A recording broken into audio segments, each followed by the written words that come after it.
नमस्कार दोस्तों, मैं अंकुर उपाध्याय स्वागत करता हूं आप सभी का आपके अपने YouTube channel share market analysis में। बाजार में फिर से वीकनेस लौटते हुए दिख रही है दोस्तों, और गिरावट थोड़ी सी बढ़ते हुए दिख रही है। जो mid cap small cap market को आउट परफॉर्म कर रहे थे, आज अभी मिड कैप इंडेक्स लगभग 1/4% नीचे हो गया है, 0.23%, एंड स्मॉल कैप भी लाल निशान में जस्ट अभी भी फिसलता हुआ दिख रहा है।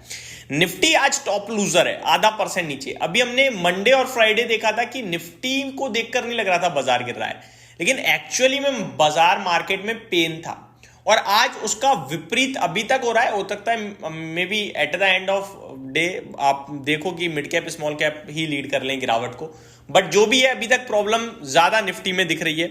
निफ्टी और सेंसेक्स ½ % डाउन है, एंड बैंक निफ्टी 1%। दोस्तों ये मैं इसलिए बता रहा हूं ताकि हम लोगों को ये ना लगे कि निफ्टी कमजोर है या फिर बैंक निफ्टी कमजोर है या स्मॉल कैप मिड कैप कमजोर है। पूरा मार्केट कमजोर है। ये किसी दिन हमें लगता है बैंक निफ्टी स्ट्रांग है, किसी दिन हमें लगता है निफ्टी स्ट्रांग है, किसी दिन हमें लगता है कि small cap mid cap strong है, लेकिन एक्चुअली में ये किसी ना किसी दिन कोई ना कोई अच्छा कर रहा है, बाकी तो ज्यादातर टूटते के, और जो अच्छा करता है वो अगले दिन टूट जाता है। तो 2 दिन से निफ्टी अपने आप को संभालने में कामयाब हो रहा था, लेकिन आज वहां पे पेन है। और बैंक निफ्टी जो तेजी में चल रहा था वो आज टूट गया 1% सबसे ज्यादा। तो सब खराब है भाई साहब, सब कमजोर है, ये दिख रहा है। अभी सबसे इंपॉर्टेंट चीज बताने जा रहा हूं। हम लोगों ने 2 दिन से देखा 24,000 को निफ्टी नीचे में आके टेस्ट करता है, तुरंत उछल जाता है, और फिर वापस 24,200 250 चला जाता है, और ऊपर में 24,300 350 तक जाता है और वापस नीचे आ जाता है। आज हाई देखे तो 250 का था, 24,250 का, और अभी 24,000 पे आके खड़े हो गए हैं हम। क्या 24,000 ब्रेक होगा? पॉसिबिलिटीज तो लग रही हैं दोस्तों कि ब्रेक हो जाएगा। अगर 24,000 ब्रेक हो गए, हम नीचे टिकते हैं, तो प्रॉब्लम बढ़ेगी। फिर प्रॉब्लम बढ़ेगी 23,900, 23,850, 825 तक। और 23,800 एक इंपॉर्टेंट लेवल है, सपोर्ट नहीं बोल रहा मैं, इंपॉर्टेंट है, बहुत इंपॉर्टेंट। क्योंकि इस पूरे फॉल में अभी तक हमने 23,800 को टेस्ट करा है, और वापस हमने 24,500 तक का एक पुल बैक मारा।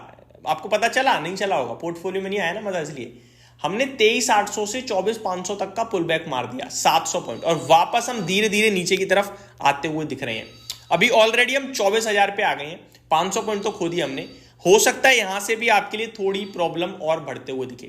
अगर 23,800 ब्रेक होता है दोस्तों, तो फिर 23,200 23,300 से पहले कोई लेवल नहीं है मार्केट में, तो वो आप ध्यान में रखिएगा। और मार्केट ब्रेथ भी इस समय वीक हो गई है। 855 शेयर्स पॉजिटिव रह गए, जिसके सामने 1,500 से ज्यादा शेयर्स नेगेटिव हो चुके हैं एनएससी पे। धीरे धीरे रेशो ये बदलता जा रहा है, गिरावट वाले स्टॉक्स बढ़ते जा रहे हैं, मॉर्निंग में बढ़ने वाले ज्यादा थे।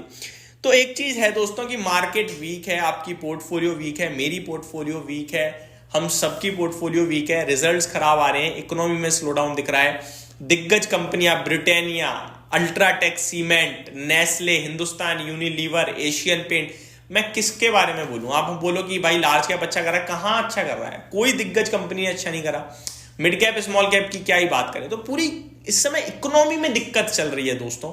मैं जस्ट अभी जी बिजनेस में ना एशियन पेंट के मैनेजमेंट को सुन रहा था। वो कह रहे थे कि पहले तो मॉनसून थोड़ा चला, उसकी वजह से प्रॉब्लम, फिर इलेक्शंस, उसकी वजह से प्रॉब्लम, और हमें लग रहा था कि जो सीजनल इंपैक्ट आता है तेजी वॉल्यूम्स में, वो भी नहीं दिखा इस बार। यानी दिवाली पे भी पेंट की डिमांड नहीं दिखी, अक्रॉस सेगमेंट प्रॉब्लम चल रही है। तो ऐसा नहीं है दोस्तों कि कोई चीज पर्टिकुलर खराब कर रही है, पूरा बाजार प्रॉब्लम में दिख रहा है इस समय। ऐसे में क्या करें? देखो सब खराब है, तो आपको यह समझना चाहिए कि आप एक रेस का पार्ट हो, और रेस ही खराब हो रही है, सिंपल ट्रैक ही खराब है। लेकिन वो ट्रैक खराब है, इसका यह मतलब नहीं कि आपका जो स्टॉक है या पोर्टफोलियो वो खराब कर रही है स्पेशल, नहीं, सब खराब है, सब ठीक हो जाएगा, फिर आप चेक कीजिएगा। तो बैठे रहने में इस समय फायदा है इन्वेस्टर्स को, और ट्रेड लेके पैसा नहीं बन रहा है। इन्वेस्ट करोगे तो ही बना पाओगे, बाय ऑन डिप की दिमाग लगाओगे तो ही बना पाओगे, पैसा नहीं है तो होल्ड करोगे तभी बना पाओगे। लेकिन आप सोचो मैं आज ये ले लेता हूं, आज बेच दूंगा, थोड़ा बहुत तो आ जाएगा, या आज लेके कल बेच दूंगा, थोड़ा बहुत तो आ जाएगा, नहीं होगा भाई, वो लॉस ही देता रहेगा आपको। तो ये पेशेंस का समय चल रहा है। मेरे को लगता है मार्केट में आपके लिए पेन और हो सकता है, और अब जो पेन होगा ना, वहां इन्वेस्टर टेंशन में आके बेचेंगे, क्योंकि उन्होंने एक पेन झेला, अब साइडवेज झेल रहे थे, अब एक और सेल ऑफ आएगा तो फिर वो नहीं झेल पाएंगे, तो कुछ और यहाँ पे खाली कर देंगे और यही बस खाली करके जो जा रहे हैं यही कुछ लोगों की वेल्थ क्रिएट करेंगे, लोगों की जो गिरावट में उनका सौदा खरीद रहे होंगे। तो आप खरीदो मत खरीदो, लेकिन बेचना मत, इतना जरूर कहूंगा। 1 साल का व्यू बनाओ, आराम से बैठो, पैसा बनेगा लेकिन उतना नहीं बनेगा जितना आपने बनता हुआ देखा है, बट धीरे धीरे कंपाउंडिंग की पावर से अच्छा करोगे आप। क्वालिटी स्टॉक्स पे फोकस करो, वॉच लिस्ट बनाओ, बाय ऑन डिप की स्ट्रेटेजी बनाओ, यही कहना चाहूंगा। अभी मिड कैप 0.4% डाउन हो गया है। ये थी मेरी तरफ से अपडेट थी दोस्तों, छोटी सी एक। होप आपको ये जानकारी पसंद आई होगी। Thank you so much for watching this video. Have a great day guys.